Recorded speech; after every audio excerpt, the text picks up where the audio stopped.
할렐루야. 오늘은 디모데전서 5장 1절부터 16절까지의 말씀을 통해 새로운 가족이라는 제목으로 함께 은혜를 나누고자 합니다. 오늘 본문 말씀은 사도 바울은 자신의 양아들이자 목회 동역자인 디모데에게 교회를 어떻게 목회해야 할지 구체적으로 가르쳐주고 있습니다. 그런데 이 가르침의 핵심은 단순하게 목회를 어떻게 해야 한다라는 것을 넘어서 교회가 진정한 가족 공동체가 되어야 한다는 것을 가르쳐주고 있습니다. 하나님이 가장 먼저 만드신 공동체는 다름이 아닌 가정입니다. 왜냐하면 가정을 통해서 하나님과 연합한다는 것이 무엇인지 알 수 있도록 하셨습니다. 그러나 사단은 가정을 파괴하며 하나님과의 연합을 깨뜨리려 합니다. 하나님은 그의 아들 예수 그리스도를 보내어서 깨어진 가정을 회복하도록 하기 위해서 교회를 세워주셨습니다. 교회 안에서 새로운 가족 공동체를 통하여져서 하나님과 연합할 수 있는 길을 여신 것이죠. 오늘날 교회가 세상의 비판을 받고 있다면 어쩌면 우리가 교회를 건물이나 프로그램으로만 생각하고 진정한 가족 공동체로서의 본질을 잃어버렸기 때문이라고 할 수 있습니다. 하나님이 이루시기 원하는 새로운 가족 공동체를 교회 안에서 어떻게 이뤄가야 할지 살펴보도록 하겠습니다. 먼저 1절부터 2절에 보면은 어른을 공경하고 젊은이를 사랑하라고 가르쳐주고 있습니다. 바울은 디모데에게 나이 든 남자들을 꾸짖지 말고 아버지처럼 권하며 젊은 남자들에게는 형제에게 따뜻하라고 말합니다. 또한 나이 든 여자들에게는 어머니에게 하며 젊은 여자들에게는 온전히 깨끗함으로 자매에게 하듯 하라고 권면합니다. 나이가 들다 보면 때로는 지각이 떨어지고 온전한 선택을 하지 못함으로 말미암아 불편하게도 만들 수 있죠. 그럼에도 불구하고 우리가 부모를 공경하며 잘 섬겨줘야 되리라 믿습니다. 특별히 뒤에 보면 젊은 여자를 깨끗하고 자매 대하듯 하라고 하는데요. 젊은 여자가 있다 보면 수많은 남자들이 이제 어떻게 해볼까라는 생각을 가지게 될 때가 있죠. 깨끗하라는 것은 순수하게 접근을 하라는 것입니다. 예나 지금이나 솔로인 여성들은 참 많은 남성들에게 타겟이 되는 것 같습니다. 어쩔 수 없는 것 같습니다. 동방예의지국을 떠나서 교회 안에서 서로의 나이와 역할을 존중하고 각자의 위치에서 합당한 태도를 취해야 한다고 바울은 가르쳐주고 있습니다.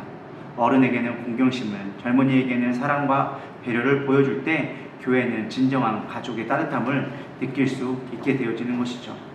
우리 교회는 서로에게 아버지가 되고 어머니가 되며 형제와 자매가 되어주기를 간절히 축복합니다. 두 번째로 3절부터 8절까지는 참 과부를 돌아보아라 라고 얘기합니다. 참 과부라는 것은 오늘날로 말하면 의지할 곳이 없고 돌봄이 필요한 자들, 진정으로 교회에 도움이 없으면 살아가기 힘든 자들을 의미하는 말이 참 과부라는 말입니다. 자녀나 손주가 있는 과부는 먼저 그의 가족이 돌보게 하고 만약 가족이 있는데도 돌보지 않는다면 그들이 온전하게 돌볼 수 있도록, 그것은 단순한 윤리나 도덕의 문제가 아니라 믿음의 문제라고 바울은 강하게 질책합니다. 우리가 가족 구성원을 먼저 돌보는 것이 하나님의 뜻임을 가르쳐주고 있는 것이죠. 교회의 또 다른 사명은 어려운 이웃을 살피고 그들의 필요를 채워줘야 하는 것입니다. 이것이 바로 하나님의 사랑의 실천이며 하나님의 사랑을 표현하는 방법이기 때문인 것입니다. 9절부터 16절까지는 젊은 과부의 재혼의 문제에 대해서 이야기해주고 있습니다. 바울은 젊은 과부의 문제도 다루고 있는데요. 젊은 과부는 교회의 재정적인 부담이 될 수 있기 때문에 재혼을 하라고 이야기합니다. 물론 많은 사람을 다 도와줄 수 있으면 얼마나 좋겠습니까? 그러나 한정된 자원을 가지고 돕다 보니 재혼할 수 있는 자들은 가능하면 가정을 꾸리고 자녀를 양육함으로 말미암아 교회의 도움을 받지 않고 독립할 수 있도록 권하는 것도 새로운 방법이라고 이야기해주고 있습니다. 교회 안에서 원치 않게 일어날 수 있는 성적인 문제를 미연에도 방지하는 것도 좋은 목적이 될 수 있는 것이죠. 여기서 우리가 주목해야 할 것은 교회가 단순히 예배만 드리는 공간이 아니라는 것입니다. 교제를 넘어서 각자의 삶의 자리에서 책임감을 가지고 살아갈 수 있도록 권면하는 공동체가 교회라고 바울은 가르쳐주고 있습니다. 또한 바울은 믿는 자로서 친척 중에 과부가 있으면 스스로 구제하고 교회에 짐을 지지 말라고 당부해주고 있습니다. 이는 실제적이면서도 우리가 크리스천으로서 가져야 할 책임감을 회피하지 말라고 가르치는 것과 같습니다.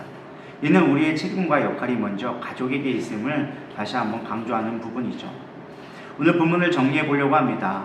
가장 첫 번째 중요한 건 서로가 가족처럼 사랑하고 존중할 때 교회가 새로운 가족 공동체가 될 수 있다라는 것입니다.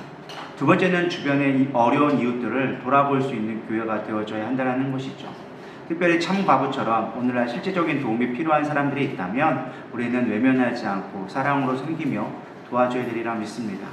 오늘 여러분 혹시 이 말씀을 들으면서 생각나는 사람이 있다면 그 사람을 위해서 기도하고 실제적인 도움을 무엇을 줄 수 있을까 한번 고민해보고 실행해보는 것도 우리가 하나님의 말씀대로 살아가는 좋은 방법이 되리라 믿습니다.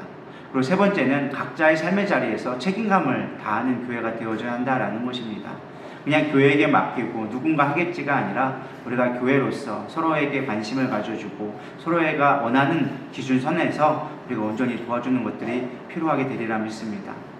교회에게 모든 짐을 맡기는 건 사실은 우리가 하나님을 짐지우게 하는 것과 마찬가지입니다. 우리가 부모로서 봉양하는 일, 자녀를 양육하는 일도 소홀해서는 안 되는 것이죠. 가족 공동체로서의 교회가 회복될 때 세상은 우리의 행동과 삶을 통하여서 하나님의 사랑을 발견하게 될 것이라 믿습니다. 오늘도 그렇게 교회가 아름다운 가족 공동체가 될 수 있도록 하나 되기를 축복합니다. 기도하시겠습니다. 하나님 감사합니다. 오늘 우리 새로운 가족 공동체를 살펴보았습니다. 부모를 공경하듯 우리 교회 안에 있는 연로한 자들을 섬기고 또한 젊은 형제들을 대할 때 내 가족처럼 대하며 또한 어린 자들을 대할 때는 우리가 마음으로 품어주고 그들을 온전히 인도할 수 있도록 우리가 지켜드리라 믿습니다. 우리 가운데 능력을 더하여 주시옵시고 살펴볼 수 있는 마음의 여유 또한 허락하여 주시옵소서.